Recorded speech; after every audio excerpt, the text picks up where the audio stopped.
नमस्कार। आज हम पढ़ेंगे भारतीय दर्शन और संस्कृति के बारे में। भारतीय दर्शन क्या है?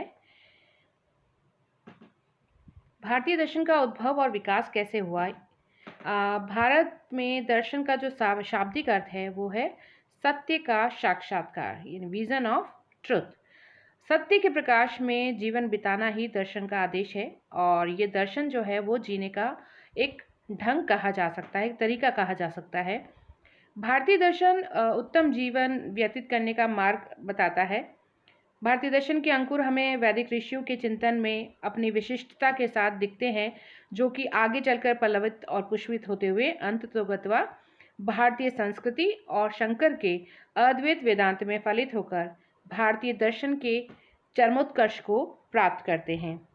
भारत के ऋषियों ने अनेक तरीकों से जगत को समझने की कोशिश की, जगत यानी संसार को समझने की कोशिश की और अनेक दृष्टि से इस पर विचार किया, जिससे समय समय के साथ भारतीय दर्शन का विकास हुआ। प्रमुख दार्शनिक संप्रदाय, प्राचीन साहित्यों में दार्शनिक संप्रदायों की संख्या 6 मानी गई है, प्रमुख दार्शनिक संप्रदायों की, जिन्हें षट दर्शन कहा जाता है, कि जिनके बारे में हम यहाँ पढ़ेंगे। सांख्य दर्शन, योग दर्शन, न्याय दर्शन, वैशेषिक दर्शन, मीमांसा दर्शन और वेदांत दर्शन। योग दर्शन सांख्य के साथ घनिष्ठ रूप से संबद्ध है, अतः ये वस्तुतः जो सांख्य है उसका व्यवहारिक पक्ष है। तो जिस प्रकार सांख्य और योग परस्पर संबंधित दर्शन है, उसी प्रकार न्याय वैशेषिक भी एक दूसरे के साथ संबंधित है और दोनों का जो उद्देश्य है वो प्राणियों को अपवर्ग यानी मोक्ष प्राप्त कराना है। तो यहाँ हम सबसे पहले पढ़ेंगे सांख्य दर्शन के बारे में। सांख्य दर्शन के प्रवर्तक हैं महर्षि कपिल और इसका सबसे प्राचीन तथा प्रामाणिक ग्रंथ है सांख्य कारिका, जिसकी रचना ईश्वर कृष्ण ने की थी। सांख्य भारत के प्राचीनतम दार्शनिक संप्रदायों में से है। सांख्य के दो अर्थ हैं, संख्या और सम्यक ज्ञान। गीता और महाभारत में इस शब्द का प्रयोग ज्ञान के अर्थ में मिलता है, इसलिए ऐसा प्रतीत होता है कि सांख्य दर्शन से तात्पर्य सम्यक ज्ञान से है और ये पूर्णतया बौद्धिक और सैद्धांतिक संप्रदाय है। और क्योंकि इसमें 25 तत्वों का विवरण मिलता है, इसलिए इसे संख्या का दर्शन भी कहा जा सकता है। सांख्य दर्शन के प्रमुख सिद्धांतों में सबसे पहला है सत्कार्यवाद। सत्कार्यवाद क्या है? ये सांख्य का मुख्य आधार है। सत्कार्यवाद का अर्थ है कि कार्य अपनी उत्पत्ति के पूर्व कारण में विद्यमान रहता है, यानी सत्य रहता है। जो संप्रदाय इस सिद्धांत को नहीं मानते उन्हें असत्कार्यवादी कहा जाता है। इनमें बौद्ध, न्याय, वैशेषिक आदि प्रमुख हैं, जो यह मानते हैं कि कार्य अपनी उत्पत्ति के पूर्व कारण में विद्यमान नहीं होता है, उसकी उत्पत्ति हमेशा नई होती है, नए फॉर्म में होती है। किंतु सांख्य इस मत का खंडन करते हैं। सांख्य इस बात को मानते हैं कि कार्य अपने कारण में पहले से ही विद्यमान होता है। वो सत्कार्यवाद का प्रतिपादन करते हैं और इसके समर्थन में कई तर्क देते हैं। पहला तर्क देते हैं कि यदि कार्य उत्पत्ति के पहले या पूर्व कारण में विद्यमान नहीं रहे तो किसी भी प्रकार से उसकी उत्पत्ति नहीं हो सकती। जैसे बालू से तेल कदापि नहीं निकल सकता, बालू यानी रेत से तेल नहीं निकल सकता, वह केवल तिल से ही निकलता है क्योंकि उसमें तेल पहले से ही विद्यमान रहता है। दूसरा रीज़न देते हैं कि प्रत्येक वस्तु की उत्पत्ति प्रत्येक वस्तु से नहीं होती, यानी हर वस्तु की उत्पत्ति हर वस्तु से नहीं होती, अपितु वह किसी विशेष वस्तु से ही होती है। जैसे दही केवल दूध से ही उत्पन्न हो सकता है, इससे सत्कार्यवाद के सिद्धांत की पुष्टि होती है, ऐसा सांख्य दर्शन कहते हैं। केवल योग्य कारण से ही अभिष्ट कार्य उत्पन्न होता है। इससे भी सिद्ध होता है कि कार्य का जो अस्तित्व है वो सूक्ष्म रूप से अपने कारण में बना रहता है। यदि ऐसा नहीं होता तो पानी से दही, बालू से तेल की उत्पत्ति हो सकती है। कार्य अपने कारण का सार है।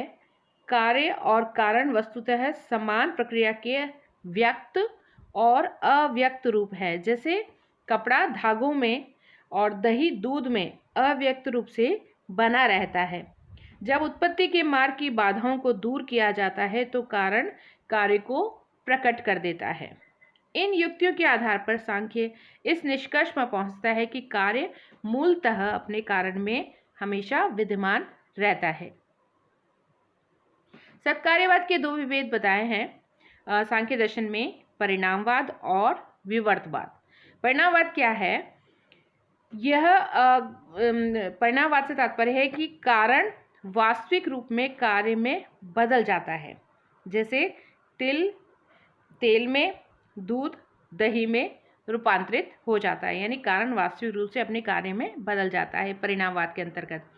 विवर्तवाद के अनुसार परिवर्तन वास्तविक नहीं होकर केवल आभासी मात्र होता है।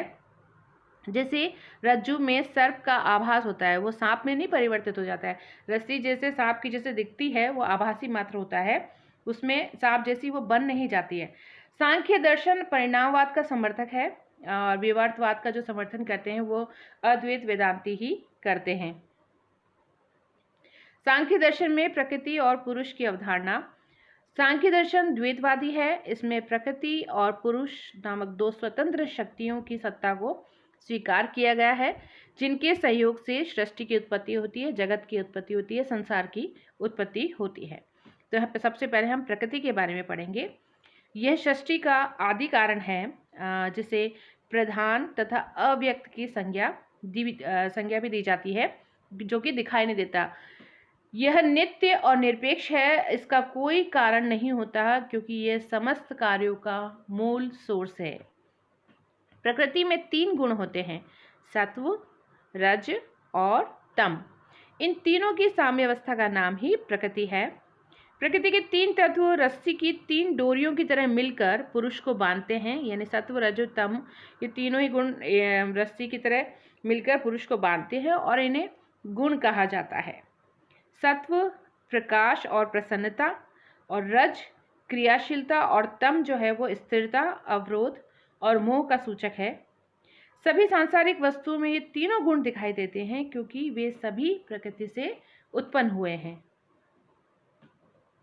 सत्व, रज और तम को क्रमशः शुक्ल, रक्त और कृष्ण वर्ण का कल्पित किया गया है, यानी सफ़ेद, लाल और काले रंग का इसकी कल्पना की गई है। गुणों की इनको रंग दिया गया है और तीनों का परस्पर अन्योन्याश्रित संबंध है। तीनों एक दूसरे के बिना नहीं रह सकते, एक दूसरे के बिना कार्य नहीं कर सकते। ये हमेशा एक साथ रहते हैं और किसी एक के बिना दूसरा नहीं रह सकता और न ही कोई कार्य कर सकता। तीनों गुणों की तुलना एक तेल, बत्ती और दीपक से की गई है, जो परस्पर भिन्न होते हुए भी एक साथ मिलकर प्रकाश उत्पन्न करते हैं। तीनों गुणों में जो प्रबल होता है उसी के अनुसार वस्तु का स्वरूप निर्धारित होता है और शेष उसमें गौण रूप से विद्यमान होते हैं। यानी जिस चीज़ में जिस गुण की प्रधानता होती है, प्रबलता होती है, तो वह वस्तु के उस स्वरूप उसी रूप में दिखता है। बाकी गुणों की जो गुण जो होते हैं वो गौण रूप से विद्यमान होते हैं। गुण निरंतर परिवर्तनशील होते हैं तथा एक क्षण भी वो स्थिर नहीं रह सकते। पुरुष की अवधारणा।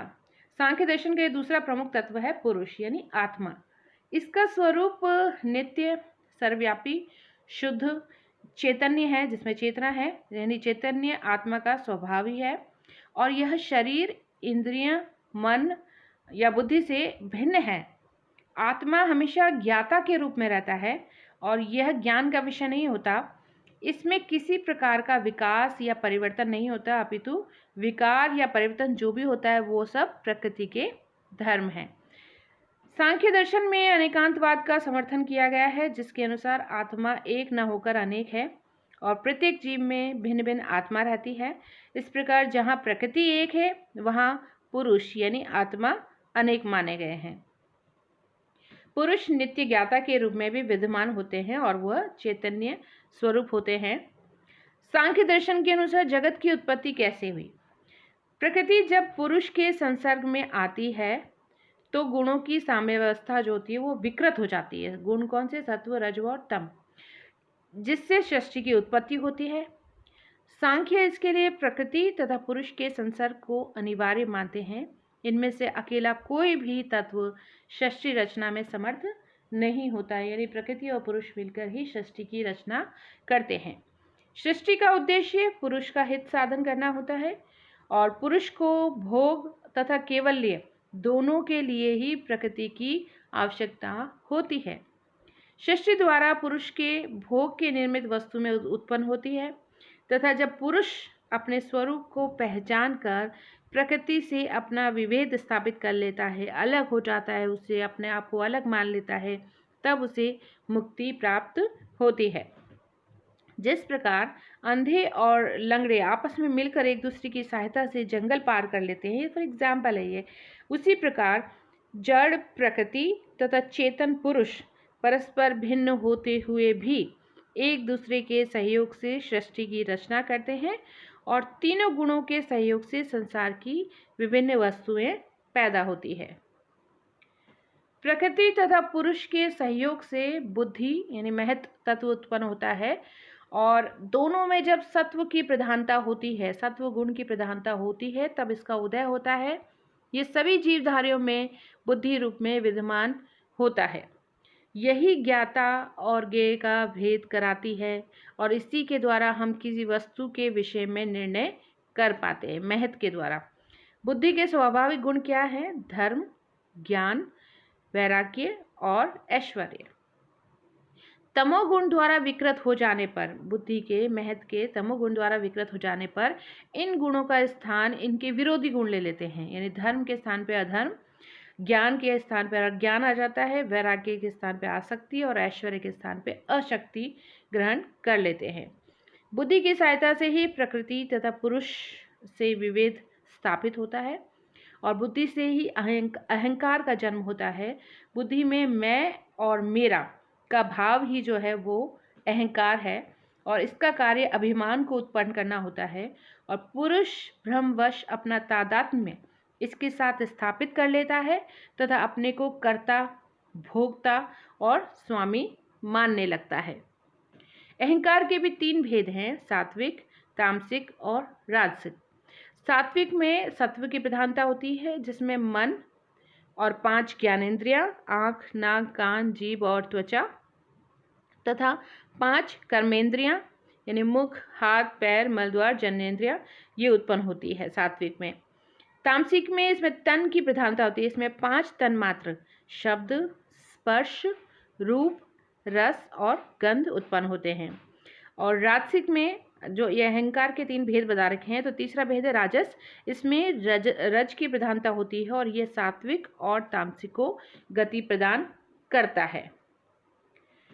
5 तन्मात्रों से 5 महाभूतों की उत्पत्ति होती है, जो हैं आकाश, वायु, अग्नि, जल और पृथ्वी तथा इनके गुण क्रमशः इस तरीके से हैं: आकाश का शब्द, वायु का स्पर्श, अग्नि का रूप, जल का रस और पृथ्वी का गंध।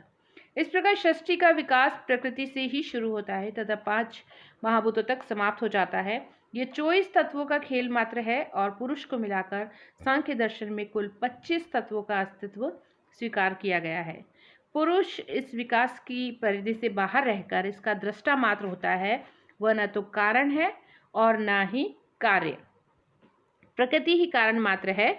इसमें महत, अहंकार और 5 तन्मात्र जो हैं वो कार्य और कारण दोनों ही हैं, जबकि 5 महाभूत यानी 5 महाभूत कौन से? आकाश, वायु, अग्नि, जल और पृथ्वी जो है वो, और तथा मन, 5 महाभूत और मन जो है वो केवल कार्य मात्र होते हैं। सांख्य मत के अनुसार बंधन और मोक्ष क्या है? मोक्ष यानी केवल्य क्या है? सांख्य मत के अनुसार हमारा सांसारिक जीवन जो है वो दुखों से भरा हुआ है और ये दुख 3 प्रकार के बताए हैं सांख्य दर्शन में: आध्यात्मिक, आधिभौतिक और आधिदैविक दुख। आध्यात्मिक दुख क्या होता है? इसके अंतर्गत वे दुख आते हैं जो जीव के अपने मन या शरीर से उत्पन्न होते हैं, जैसे रोग, कोई रोग हो जाना, गुस्सा आना, संताप, इन सब की वजह से ये आध्यात्मिक दुख होता है। यानी आध्यात्मिक दुख से तात्पर्य है कि सभी प्रकार के मानसिक और शारीरिक जो दुख है वो आध्यात्मिक दुख हैं। आदि भौतिक दुख, इसमें बाहरी भौतिक पदार्थों जैसे कोई मनुष्य के द्वारा प्राप्त दुख, पशु पक्षियों, कांटों, इन सब के द्वारा जो उत्पन्न दुख है वो आदि भौतिक दुख है। आधिदैविक दुख, जो बाह्य अलौकिक सत्ताएं, शक्ति है, उनके द्वारा उत्पन्न दुख जैसे ग्रह, नक्षत्र, भूत प्रेत, इन सब के द्वारा उत्पन्न हुआ दुख जो है वो आधिदैविक दुख है। मनुष्य के जीवन का उद्देश्य इन तीनों दुख से छुटकारा प्राप्त करना है और मोक्ष का अर्थ है सभी प्रकार के दुखों से मुक्ति। तो मनुष्य का अंतिम उद्देश्य है सभी प्रकार के दुखों से मुक्ति प्राप्त करना।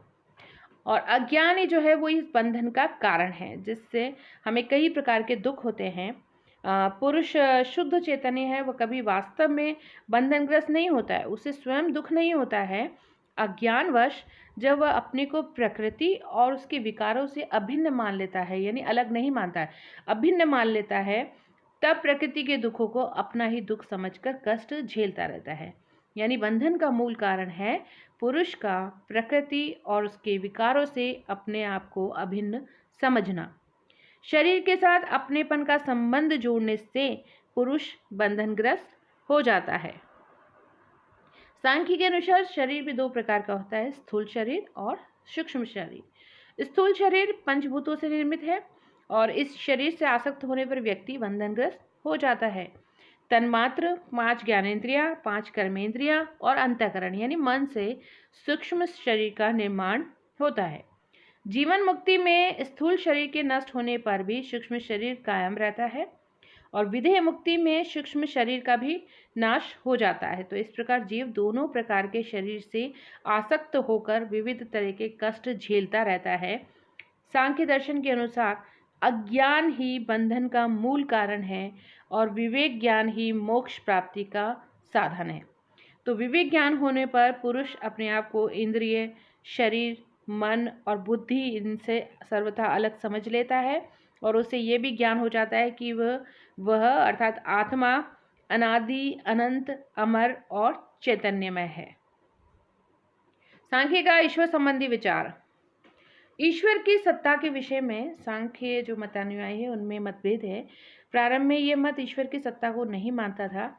उसके अनुसार यह संसार कार्य कारण श्रृंखला का परिणाम है जिसके विकास के लिए प्रकृति तथा पुरुष ही समर्थ है। इसमें ईश्वर के लिए कोई स्थान नहीं हो सकता, ये सांख्य मानते हैं, सांख्य दर्शन मानते हैं, क्योंकि वह तो नित्य और निर्विकार होता है। किंतु बाद में विज्ञान भिक्षु आदि सांख्य दार्शनिकों ने वेदांत और योग के प्रभाव से ईश्वर की सत्ता को भी स्वीकार किया तथा ये मत दिया कि ईश्वर के सानिध्य से ही प्रकृति का विकास होता है। जिस प्रकार चुंबक के सानिध्य से लोहे में गति आती है, उसी तरीके से ईश्वर के सानिध्य से प्रकृति में क्रियाशीलता उत्पन्न होती है, ऐसा सांख्य दर्शन मानते हैं। अब हम आते हैं योग दर्शन पे। योग दर्शन के प्रवर्तक हैं महर्षि पतंजलि और इनका ग्रंथ है योग सूत्र, जो कि इस दर्शन का मूल है। योग का शाब्दिक अर्थ है मिलन, अर्थात आत्मा का परमात्मा के साथ मिल जाना। पतंजलि ने शरीर, इंद्रिय तथा मन पर नियंत्रण स्थापित करके पूर्णता प्राप्त करने के लिए किए गए आध्यात्मिक प्रयास को ही योग बताया है। इस दर्शन में सांख्य द्वारा प्रतिपादित 25 तत्वों के साथ साथ ईश्वर के अस्तित्व को भी स्वीकार किया गया है। ये सांख्य के विवेक ज्ञान को भी मानता है और योग दर्शन कैवल्य प्राप्ति के लिए व्यावहारिक मार्ग का निर्देश करता है। चित्त और उसकी वृत्तियाँ। चित्त यानी मन। चित्त वृत्ति के निरोध को योग कहा गया है। चित्त से तात्पर्य बुद्धि, अहंकार तथा मन से है। चित्त से क्या मतलब है? बुद्धि, अहंकार और मन। चित्त की 5 वृत्तियाँ बताई गई हैं: प्रमाण, विपर्य, विकल्प, निद्रा और स्मृति। प्रमाण का अर्थ है यथार्थ ज्ञान के साधन को प्रमाण कहते हैं और प्रमाण के 3 भेद हैं: प्रत्यक्ष यानी जो देखा जा रहा है, अनुमान और शब्द। विपर्य क्या है? किसी वस्तु का मिथ्या ज्ञान, जैसे रस्सी में सांप का आभास होना, ये ज्ञान है विपर्य। विकल्प इसमें केवल कल्पना मात्र है। निद्रा से तात्पर्य है मन का विकार। स्मृति अनुभूत विषयों का ठीक उसी रूप में स्मरण, जो अनुभूत हो रहा है हमें उन विषयों का ठीक उसी रूप में स्मरण जो है वो स्मृतियां हैं। पुरुष का चित्त की वृत्तियों या विकारों के साथ भ्रमवश अपना तादात्म्य स्थापित कर लेना ही बंधन है। इस अवस्था में पुरुष अपने आप को कर्ता, भोक्ता ये सब समझने लगता है और ऐसा प्रतीत होने लगता है उसे कि पुरुष का ही जन्म होता है और मरण होता है और वही सब दुखों को महसूस करता है। ये सब चीज़ें उस अज्ञान की वजह से होता है। और ये दुख 5 प्रकार के बताए हैं योग दर्शन में। अविद्या के कारण जो दुख उत्पन्न होता है, अस्मिता यानी अहंकार के द्वारा, राग यानी आसक्ति लगाव के द्वारा, द्वेष यानी ईर्ष्या के द्वारा, तथा अभिनिवेश अर्थात मृत्यु कब है। ये सब योग दर्शन में 5 प्रकार के दुख बताए गए हैं। विवेक ज्ञान के उदय होने पर पुरुष तथा प्रकृति के बीच विभेद स्थापित हो जाता है तथा चित्त की वृत्तियों का निरोध हो जाता है। तो योग का उद्देश्य क्या है? इसी अवस्था को प्राप्त करना है। किस अवस्था को? कि विवेक ज्ञान के उदय होने पर पुरुष और प्रकृति का आपस में विभेद स्थापित हो जाना। चित्त यानी मन की 5 अवस्थाएं मानी गई है: क्षिप्त, मूढ़, विक्षिप्त, एकाग्र और निरुद्ध। क्षिप्त क्या है?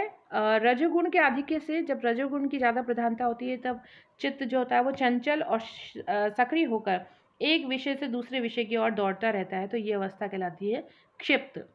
मूढ़ यानी तमोगुण की जब प्रधानता होती है तो चित्त निष्क्रियता को प्राप्त करके विवेक शून्य हो जाता है और निद्रा, आलस्य, निष्क्रियता उस समय ज़्यादा प्रभावी होती है। तो ये मूढ़ अवस्था है जो कि योग के अनुकूल नहीं कही जा सकती। योग के अनुकूल ये अवस्था नहीं है मूढ़। विक्षिप्त, इस अवस्था में सत्व की प्रधानता रहती है, किंतु कभी कभी रज भी इसमें क्रियाशील हो जाता है, जिससे चित्त अधिक समय तक एक विषय पर स्थिर नहीं रह पाता। ये तीनों ही अवस्थाएं जो है वो योग के अनुकूल नहीं है। क्षिप्त, मूढ़ और विक्षिप्त, ये तीनों ही अवस्था योग के अनुकूल नहीं है। चौथी है एकाग्र। इस अवस्था में चित्त यानी मन देर तक किसी एक विषय पर टिका रहता है, जिसमें पूर्णतया सत्व का प्रधान होता है तथा रज और तम नियंत्रित हो जाते हैं। निरुद्ध, ये अंतिम तथा सर्वोच्च अवस्था है। इसमें चित्त की सभी वृत्तियों का पूर्णतः नाश हो जाता है और इस अवस्था में चित्त की स्थिरता प्राप्त होती है। यहाँ पर ध्यान इधर उधर नहीं भटकता और ये दोनों ही अवस्थाएं, एकाग्र और निरुद्ध, जो दोनों ही अवस्थाएं हैं वो योग के अनुकूल हैं। योग का अष्टांग मार्ग क्या है? योग शरीर, मन तथा इंद्रियों को नियंत्रण में रखने का उपदेश देता है। योग दर्शन इंद्रिय जनित राग और आसक्ति मोक्ष प्राप्ति के मार्ग में बाधक है। इन पर विजय प्राप्त करने के लिए यह 8 साधन बताए गए हैं योग दर्शन में, जिन्हें अष्टांग योग कहा जाता है। ये इस तरीके से हैं। यम, योग दर्शन में यम का अर्थ होता है मन, वचन और कर्म पर नियंत्रण रखना। भारतीय दर्शन में वर्णित 5 व्रतों का मन, वचन और कर्म से पालन करना ही यम है। ये 5 व्रत कौन से हैं? अहिंसा, सत्य, अस्तेय, अपरिग्रह और ब्रह्मचर्य। इन 5 व्रतों का पालन करने से व्यक्ति मोक्ष प्राप्त करने के लिए अग्रसर होता है। दूसरा, नियम। इससे तात्पर्य है कि सदाचार का पालन करना। इसमें कौन कौन से आचरण हैं? शौच यानी पवित्रता, संतोष, तप, स्वाध्याय और ईश्वर का ध्यान करना। तीसरा है आसन। शरीर को एक विशेष मुद्रा में रखना ही आसन है और यह शारीरिक अनुशासन है। आसन क्रिया द्वारा व्यक्ति शरीर के विकारों और व्याधियों से बचा रह सकता है, जैसे पद्मासन, शीर्षासन, इस तरह के आसन। चौथा है प्राणायाम। श्वास क्रिया पर नियंत्रण रखना। इसमें श्वास भीतर खींचकर कुछ देर तक रोका जाता है तथा फिर नियमित विधि से बाहर फेंका जाता है। ये शरीर तथा मस्तिष्क के लिए स्वास्थ्यकर है। पांचवा है योग का मार्ग प्रत्याहार। इंद्रियों पर नियंत्रण करके उन्हें अपने वश में रखना ही प्रत्याहार है। धारणा, मन को किसी अभीष्ट वस्तु पर, किसी एक वस्तु पर केंद्रित रखने को धारणा कहते हैं, जैसे नासिका के अग्रभाग पर या किसी देवता पर अपने आप ध्यान को केंद्रित करना। ध्यान, ये धारणा के बाद की अवस्था है जिसमें ध्येय विषय का निरंतर चिंतन और मनन किया जाता है। इसमें दृष्ट विषय को लेकर विचारों का निरंतर प्रवाहित होता रहता है, जिससे उस विषय का वास्तविक ज्ञान मिल जाता है। समाधि, इसका अर्थ है चित्त की एकाग्रता।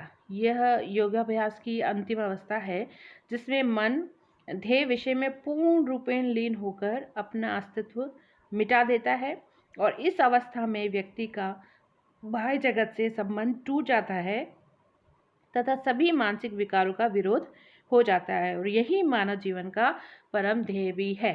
तो ये थे योग दर्शन के अष्टांगिक मार्ग। योग दर्शन में ईश्वर की अवधारणा।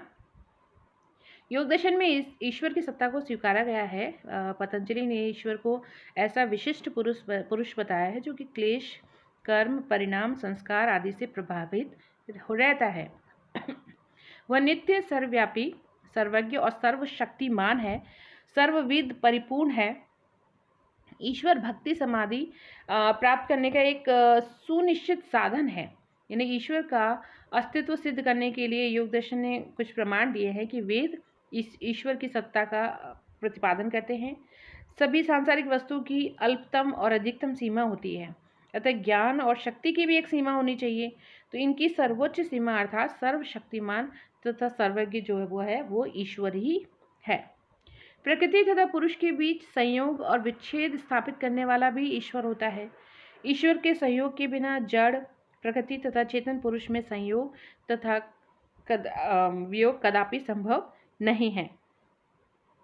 किंतु योग दर्शन में ईश्वर को कर्ता धर्ता संहर्ता स्वीकार नहीं किया गया है। वह केवल पुरुष विशेष है। वह मुक्ति प्रदान नहीं कर सकता, अपितु उसका कार्य केवल साधक के मार्ग से सभी विघ्न बाधाओं को दूर करना है। पुरुष के बंधन अथवा मोक्ष से उसका कोई सीधा संबंध नहीं है। और मानव जीवन का उद्देश्य ईश्वर से तादात्म्य स्थापित करना नहीं, अपितु पुरुष का प्रकृति से संबंध विच्छेद कराना है। इसलिए योग दर्शन का जो ईश्वर वेशक विचार जो है वो संतोषप्रद नहीं है। तो आज के लिए हम इतना ही पढ़ेंगे। इस पार्ट में हमने सांख्य दर्शन और योग दर्शन के बारे में पढ़ा। अगले पार्ट में हम न्याय और वैशेषिक दर्शन के बारे में पढ़ेंगे। तो आज के लिए इतना ही। Thank you.